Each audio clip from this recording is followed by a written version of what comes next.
Harish Telugu. Please subscribe. పూర్వం విశాల నగరం అనే సామంత రాజ్యానికి రాజు వజ్రభూపతి.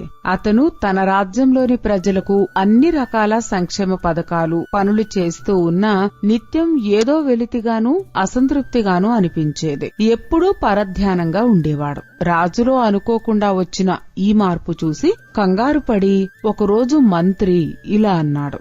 మహారాజా, మీరీ మధ్య ఎందుకో చాలా ఉదాసీనంగా ఉంటున్నారు. ఇంతకు మునుపటి ఉత్సాహం ఈ మధ్య తమరిలో కనబడుటలేదు. మహారాణి వారు కూడా అదే విషయాన్ని గమనించి నాతో ప్రస్తావించారు. దానికి కారణం నేనేమైనా తెలుసుకోవచ్చా? ఏం లేదు మహామంత్రి, పని రహస్యం తెలుసుకోవాలని ఉంది అనగానే మంత్రి రాజు వంక ఆశ్చర్యంగా చూస్తూ ఇలా అన్నాడు. ఏమిటి మహాప్రభు, పని రహస్యమా?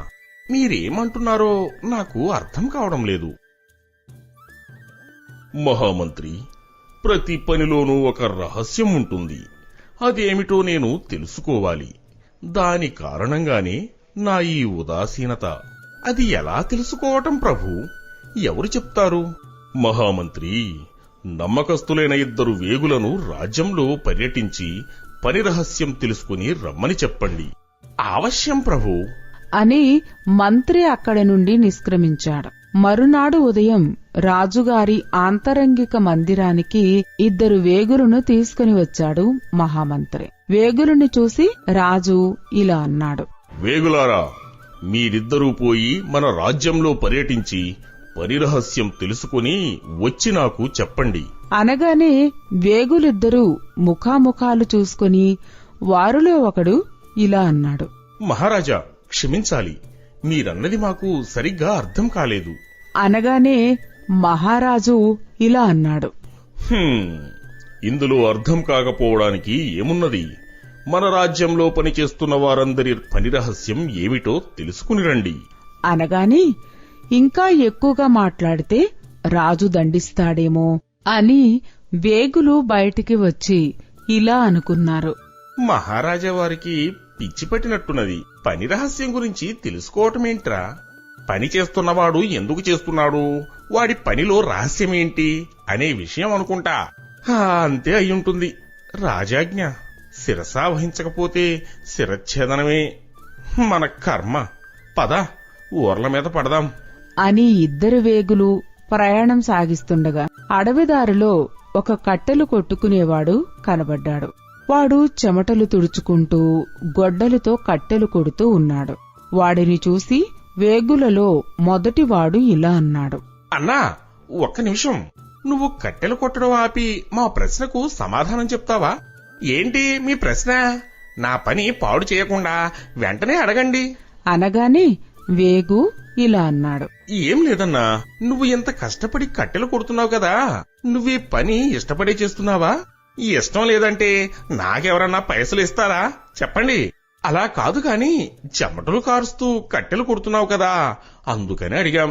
నాకిష్టం ఉన్నా లేకపోయినా, నాకు నచ్చినా నచ్చకపోయినా నా భార్య పిల్లల్ని తల్లిదండ్రుల్ని పోషించుకోవడానికి ఈ పని నాకు ఇష్టం లేకపోయినా చేస్తున్నాను. నేను ఈ పని చేయకపోతే నా కుటుంబం మొత్తం పస్తులుండాలి, అందుకే ఈ పని చేస్తున్నాను అనగానే వేగులిద్దరూ అక్కడి నుండి ముందుకు నడిచారు. అలా నడిచి నడిచి వేగులిద్దరూ అడవిలోని ఒక చెట్టు కింద విశ్రమిస్తూ ఇలా మాట్లాడుకున్నారు. ఒరే సాంబయ్య, మన మహారాజు గారికి ఏమన్నా వికారం వేచిందా లేక పిచ్చి పట్టిందా? మెల్లగా మాట్లాడరా పుల్లయ్య, గోడలకే కాదు చెట్లకు కూడా చెవులు ఉండొచ్చు. మన పని మనం సక్రమంగా చేస్తున్నామో లేదో అని మన మీద కూడా నిఘా కోసం వేగులను పెట్టి ఉండొచ్చు. సరే కాని ఎందుకలా అంటున్నావు? నీ అనుమానం సందేహం ఏంటి? అదే పనిలో రహస్యం ఏముంటుందని నాకు ఎంత ఆలోచించినా అర్థం కావడం లేదు. ఒరే పిచ్చివాడా, కట్టెలు కొట్టేవాడు ఏం చెప్పాడు? వాడు ఇష్టం లేకపోయినా కుటుంబం కోసం పనిచేస్తున్నానన్నాడు. అదే పని రహస్యం. అయితే ఇకనేం పని రహస్యం తెలిసిపోయింది కదా, పోయి రాజుగారికి చెప్పేద్దాం పదా. ఒరే వెర్రి పుల్లయ్య, పోయి తల తీయించుకోవాలని ముచ్చటగా ఉందా?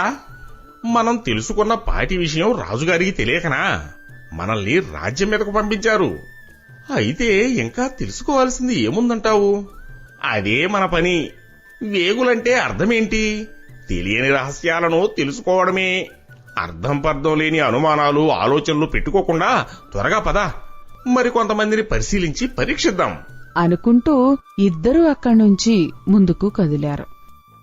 అలా ప్రయాణించగా వారికి ఒక ఊరి ప్రారంభంలో ఒక చిన్న కొండ కనిపించింది. ఆ కొండ దగ్గర పెద్ద పెద్ద రాతి బండలను సమ్మెటతో చిన్న చిన్న ముక్కలుగా కొడుతూ ఒక వ్యక్తి కనిపించాడు. వేగులిద్దరూ అతని దగ్గరికి వెళ్లారు. ఆ వ్యక్తిని చూసి పుల్లయ్య ఇలా అడిగాడు. అయ్యా, మేము అదిగో ఆ కనపడే ఊరిలో ఉండే మా స్నేహితుణ్ణి కలవడానికి అడవిదారి గుండా చాలా దూరం వచ్చాము. బాగా దప్పికగా ఉంది. దాహానికి మంచినీరుంటే ఇస్తారా? అనగానే బండలు కొడుతున్న వ్యక్తి పనిని ఆపి ఒకసారి ఇద్దరి వంక యగాదిగా చూసి ఇలా అన్నాడు. అయ్యా, నేను ఉదయాన్నే బండలు కొట్టడానికి వచ్చేటప్పుడు కొండతో నీళ్లు తెచ్చుకుంటాను. సాయంత్రం వరకు తాగడానికి అవిగో పక్కన కుండలో ఉన్నాయి. కొద్దిగా తాగండి. దప్పిక అంటున్నారు కాబట్టి అది తీర్చడం మానవత్వం అనగానే వాళ్ళిద్దరూ పక్కనే ఉన్న మట్టి కుండలోని నీళ్లు కొద్ది కొద్దిగా తాగాక సాంబయ్య ఇలా అడిగాడు. అయ్యా, మీరు ఏమీ అనుకోకపోతే చిన్న ధర్మ సందేహం. ధర్మ సందేహాలు తీర్చడానికి నేనేమి వేదాంతిని గాను, సిద్ధాంతిని గాను. ఆళ్ళు మీరెళ్లే ఊరిలో ఉంటారు, పోయి అడుక్కోండి. అది కాదయ్యా, మీరు ఇంత ఎండనబడి చెమటలు కక్కుకుంటూ పెద్ద పెద్ద బండలను ముక్కలుగా కొడుతున్నారు కదా, మీరు ఈ పని ఇష్టంతోనే చేస్తున్నారా? ఇదే నా ధర్మ సందేహం అనగానే బండలు కొట్టే వ్యక్తి సాంబయ్య వంక యగాదిగా చూసి ఇలా అన్నాడు. ఏమయ్యా, నీకు కొంచెమైనా బుద్ధుందా? ఏంటి స్వామి అంత మాట అనేశారు? లేకపోతే ఏంటి, నువ్వు అడిగిన ప్రశ్న ఇలా ఎండనబడి రెక్కలు మొక్కలు చేసుకుంటూ బండలు కొట్టడం ఎవరికైనా ఇష్టం ఉంటుందా? ఇష్టంతో చేస్తారా? మరి ఇష్టం లేనప్పుడు అంత కష్టంతో ఈ పని చెయ్యడం ఎందుకు? ఇష్టమున్న పనేదో చేసుకోవచ్చును కదా. ఇష్టమైన పని దొరకడానికి నేనేమైనా రాజుగారి కొడుకునా, మంత్రి గారి తమ్ముడునా? ఇష్టం లేకపోయినా నాకు ఇంతకన్నా వేరే పని చేత కాదు. మా తాత, మా తండ్రి ఈ పనే చేశారు. నేను నా కుటుంబాన్ని పోషించుకోవడానికి ఇదే పని చేస్తున్నాను. సాయంత్రం వరకు రాళ్లు కొట్టగా వచ్చిన కూలి డబ్బులు తీసుకెళ్తే గాని నా ఇంట్లో పొయ్యిలో పిల్లి లేవదు.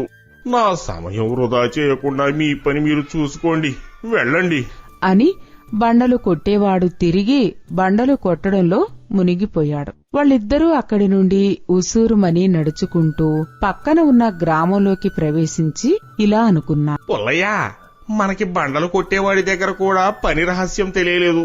అవునరా సాంబయ్య, మనం ఇంకా ఎన్ని ఊర్లు తిరగాలో, ఎంతమందిని పరీక్షించాలో. ఈ రోజు రాత్రిలోగా మనకు ఆ రహస్యం తెలిసిపోతే హాయిగా రాజ్యానికి వెళ్లిపోవచ్చును. నువ్వు అన్నది నిజమే కాని రాజుగారి సందేహానికి సరైన సమాధానం దొరుకుతుందని నాకు అనిపించడం లేదు. ఆయనకి సమాధానం దొరికే వరకు మనం కొంపల్ని వదిలిపెట్టి ఇలా ఊళ్ల మీద పడి తిరుగుడు తప్పదు. ఏం చేస్తాం, వేగులుగా నౌకరీ చేయడమే మన కర్మ. చూసావా, మన దగ్గర కూడా పని రహస్యానికి తగిన జవాబు లేదు అనుకుంటూ ముందుకు నడుస్తూ ఉండగా ఒక నడివయస్సు బ్రాహ్మణుడు భుజాన ఒక జోలు తగిలించుకుని ఆయవారం చేసుకుంటూ ఒక ఇంటి ముందు నిలబడి ఇలా అన్నాడు. భవతి భిక్షాం దేహి అనగాని ఆ ఇంటి గృహిణి వచ్చి ఆ బ్రాహ్మణుడి జోలులో భిక్ష వేసింది. అది తీసుకుని వస్తున్న బ్రాహ్మణుణ్ణి ఆ వేగులు ఇలా అడిగాడు. అయ్యా బ్రహ్మోత్తమా, ఆగండి, మాకొక సందేహం ఉంది, కాస్త తీర్చగలరా?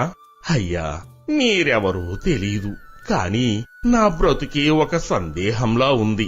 నేను మీ సందేహాలను ఏం తీర్చగలనయ్యా? అదేంటి స్వామి, మీరు చేస్తున్న ఈ పని మీకు నచ్చలేదా?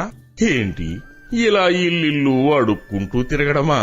అదేంటి స్వామి అలా అంటారు? మీకు ఈ పని నచ్చనప్పుడు వేరే నచ్చిన పని ఏదైనా చేసుకోవచ్చు కదా. మా బ్రాహ్మణులు ఆయవారం చేసుకోవడం తప్ప ఏం చెయ్యగలం? నా కుటుంబాన్ని పోషించుకోవడానికే ఈ పని చేస్తున్నాను తప్ప నిజంగా ఇష్టంగా కాదు. నాకు ఆలస్యం అవుతున్నది. ఇంటి దగ్గర నా భార్య పిల్లలు ముసలి తండ్రి ఆకలితో ఎదురు చూస్తుంటారు. నేను ఈ భిక్ష తీసుకువెళితేనే వండుకు తినేది అని బ్రాహ్మణుడు వడివడిగా ముందుకు సాగిపోయాడు. పుల్లయ్య సాంబయ్యతో ఇలా అన్నాడు. అదిరా సాంబయ్య, మనం ఎవరిని అడిగినా వాళ్ళు చేస్తున్న పని కష్టంగానే చేస్తున్నారు తప్ప ఇష్టంగా చేయడం లేదు. మనకు పని రహస్యం గురించి అసలు తెలుస్తుందంటావా? నాకు అదే అనుమానంగా ఉంది. ఈ ఒక్క రోజు గడిపి రేపు వెళ్లి రాజుగారి కాళ్లపై పడి క్షమించమని అడుగుదాం. అంతకన్నా చేయగలిగింది ఏమీ లేదు అనుకుంటూ ముందుకు సాగుతుండగా అప్పుడే చీకట్లు ముసురుకుంటున్నాయి. వారిద్దరికీ దూరంగా ఊరి చివర తోటలో ఒక కుటీరం, ఆ కుటీరం ముందు అరుగు మీద ఒక దీపం, ఒక వ్యక్తి కనబడ్డారు. హమ్మయ్య, ఈ రాత్రి మనం ఉండడానికి ఆశ్రయం దొరికింది అనుకుంటూ వాళ్ళిద్దరూ అక్కడికి వెళ్లేసరికి అక్కడ ఒక మట్టి ప్రమిద నిండా నూనెలో వెలుగుతున్న దీపం వెలుగులో ఒక ఆచార్యుడు కూర్చుని ఏవో పుస్తకాలు తిరగేస్తూ చూసుకుంటున్నాడు. అక్కడికి వెళ్లిన వేగులలో రెండవవాడు ఆచార్యునితో ఇలా అన్నాడు. ఆచార్య, వందనాలు. చీకటి పడి సరిగ్గా కనిపించని ఈ సమయంలో కూడా మీరా నూనె దీపపు వెలుగులో అంత అవసరంగా పుస్తకాలలో ఏమి పరిశీలిస్తున్నారు? పాఠ్యాంశాలు నాయనా.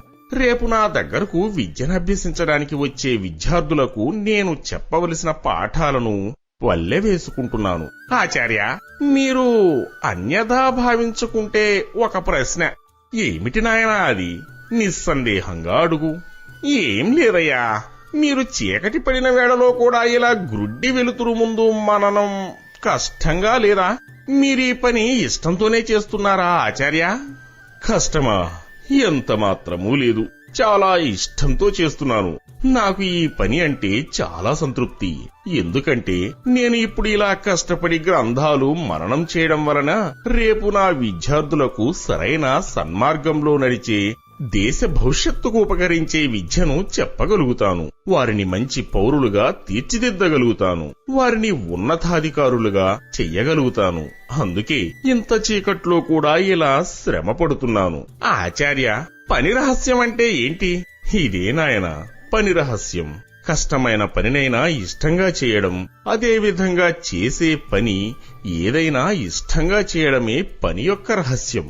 ఈ రహస్యం తెలిస్తే కష్టించి పనిచేసే ప్రతి మనిషి ఆనందంగా, సంతోషంగా, సంతృప్తిగా జీవించగలుగుతాడు అనగాని వేగులిద్దరూ ఆ సమాధానానికి చాలా సంతోషించి ఇలా అన్నారు. ఆచార్య, క్షమించండి. మేము ఈ రాజ్యం యొక్క వేగులం. రాజుగారు పని రహస్యం గురించి తెలుసుకుని రమ్మన్నారు. ఎంతో మందిని కలిశాం. ప్రతి ఒక్కరూ తమ పనిని ఇష్టం లేకుండానే చేస్తున్నారు. మీరు ఒక్కరే మీ పనిని ప్రేమిస్తూ ఇష్టంగా చేస్తున్నారు. రేపు మీరు మాతో వచ్చి రాజుగారికి పని రహస్యం చెప్పి మమ్మల్ని కాపాడాలి. అలాగే నాయనా, ఈ రాత్రికి విశ్రాంతి తీసుకోండి. ఉదయాన్నే వెళ్దాం అనగాని దానికి అంగీకరించి ఆ రోజు అక్కడే విశ్రాంతి తీసుకున్నారు. మరుసటి రోజు ఆచార్యుణ్ణి తీసుకుని వాళ్ళిద్దరూ మహారాజు గారి దగ్గరికి వెళ్లారు. ఆచార్యుడు చెప్పిన సమాధానానికి మహారాజు చాలా సంతోషించి ఆచార్యుణ్ణి సత్కరించి పంపించేశాడు. మిత్రులారా, ఆచార్యుడు చెప్పినట్టు మనం ఏ పని చేసినా దానిని ఇష్టంతో కష్టపడి చెయ్యడమే పని యొక్క రహస్యం. అదే విజయ రహస్యం కూడా. అది మనిషిని ఉన్నత సోపానాలకు తీసుకుని వెళ్తుంది. ఇష్టం లేకుండా కష్టంగా ఏ పనిని చెయ్యకండి. దానివలన తాత్కాలిక లబ్ధి తప్ప ప్రయోజనం, ప్రగతి ఉండదు. మా ఈ కథ మీకు నచ్చినట్లయితే లైక్ చేయండి, షేర్ చేయండి, సబ్స్క్రైబ్ చేసుకోండి. మీ అభిప్రాయాలను కామెంట్ రూపంలో తెలియజేయండి. ధన్యవాదములు.